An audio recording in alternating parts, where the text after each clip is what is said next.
بسم اللہ الرحمن الرحیم الحمد للہ واشہد ان لا الہ الا اللہ وحدہ لا شریک لہ واشہد ان محمدا عبدہ ورسولہ صلی اللہ علیہ وعلی آلہ وصحبہ وسلم تسلیما کثیرا ثم اما بعد۔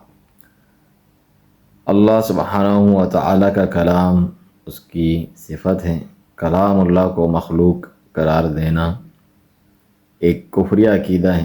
ایسے لوگ کس طرح اسلام کی جانب دعوت دے سکتے ہیں کہ جنہیں یہ تک علم نہیں۔ اب اس کلپ میں آپ دیکھیں، نصرانی جو حوالہ پیش کر رہا ہے خود اس اسلام کے عظیم مبلغ کہلانے والے کو پتہ نہیں تھے، اور وہ عربی کے الفاظ بول رہا ہے جو یعنی عقیدے کی کتابوں میں استعمال ہوتے ہیں۔ جبھی اس نے اہل سنہ کے عقیدے کا حوالہ بھی دیا، مگر ان حضرت کو علم ہی نہیں ہے اس بات کا۔ وہ کہہ رہے ہیں تم مشکل اردو بول رہے ہو، آسان اردو بولو، جبکہ صفات، مجسم اور ازلی سب عربی الفاظ ہیں۔ جو اہل بدعت یہاں صفات الہی کے یعنی انکاری ہوتے ہیں، حقیقی اہل سنت والحدیث کو کیا کہتے ہیں وہ لوگ؟ تم مجسمہ ہو، جسم قرار دیتے ہو، اور اللہ کا چہرہ اور ہاتھ جو کہ کتاب و سنت سے ثابت ہے اسے مانتے ہو۔ وہ تو خود ڈاکٹر صاحب بھی کہتے ہیں کہ اگر تم ہاتھ اور چہرہ مانو گے ہندوؤں کی ہم مخالفت کریں گے، نعوذ باللہ من ذالک۔ حالانکہ یہ کتاب و سنت سے ثابت شدہ صحیح عقیدہ ہے، جس کا انکار کفر اور اس کی تعویلات حرام ہے، باطل ہے۔ ایسے لوگ اہل سنت سے خارج اہل بدعت کہلاتے ہیں۔ میرا سوال ڈاکٹر صاحب سے ہے کہ اللہ غیر مخلوق ہے یعنی ازلی ہے، تو اس کا کلمہ بھی غیر مخلوق اور ازلی ہے۔ اہل سنت کا عقیدہ ہے کہ قرآن مخلوق نہیں ہے۔ بھائی صاحب، آپ کا سوال مجھے صحیح سنائی نہیں دے رہا ہے، آپ اگر دھیرے سے سوال پوچھیں گے۔ اللہ غیر مخلوق ہے یعنی ازلی ہے، تو اس کا کلمہ بھی غیر مخلوق اور ازلی ہے۔ اہل سنت کا عقیدہ ہے کہ قرآن مخلوق نہیں ہے، یہ اللہ کی ازلی صفت اور قائم بالذات ہے۔ مسند احمد اور سنن ابن ماجہ کتاب الاداب باب ثواب القرآن 348 اور 352 میں صحیح سند کے ساتھ ثابت ہے کہ قرآن کا تجسم ہوگا جو کہ حادث ہوگا اور نوجوان شخص کی صورت میں آئے گا اور اللہ سے شفاعت کرے گا، یعنی اللہ کا کلام مجسم ہو کر جسم اختیار کرے گا۔ تو یہاں سے کلام اللہ کی ازلیت، اس کا ناطق ہونا اور تجسم تینوں ثابت ہیں۔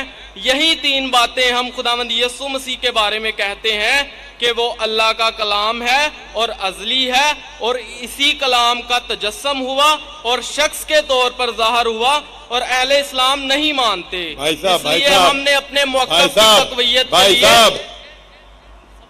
ذرا آسان اردو میں سوال کیجئے۔ آپ فصیح اردو میں بات کریں گے تو آدھی چیز میرے سر کے اوپر سے جا رہی ہے۔ آپ اس کا صحیح آسان اردو میں آپ جو بات کر رہے ہیں آسان اردو میں کیجئے۔ آپ اگر فصیح اردو والا ترجمہ پڑھیں گے آپ کو بھی نہیں سمجھیں گا، تو آپ آسان سمپل اردو میں اب سوال پیچھے۔ میں نے اسلامی کتب سے ثابت کیا ہے کہ قرآن جسم اختیار کرے گا، جسم اختیار کرے گا، جو کہ اللہ کا کلام ہے، جو اللہ کا کلمہ ہے اور ازلی ہے، مطلب اللہ کے ساتھ اس کی صفت رکھتا ہے۔ اور اللہ یہی کے آپ کی سمجھ میں نہیں آ رہی بات، اللہ کی ذات کے ساتھ اس کی صفت ہے۔ کیا ہے؟ اللہ کا کلام اس کی صفت ہے۔ شفٹ، جی شفٹ، جی، تعریف، صفت، صفت بولیے نا۔ جی ہاں صفت، ہاں جی ہاں بولیے۔ اللہ کا کلام اس کی صفت ہے اور اس نے جسم اختیار کیا، یہ اسلامی کتاب سے ثابت ہے۔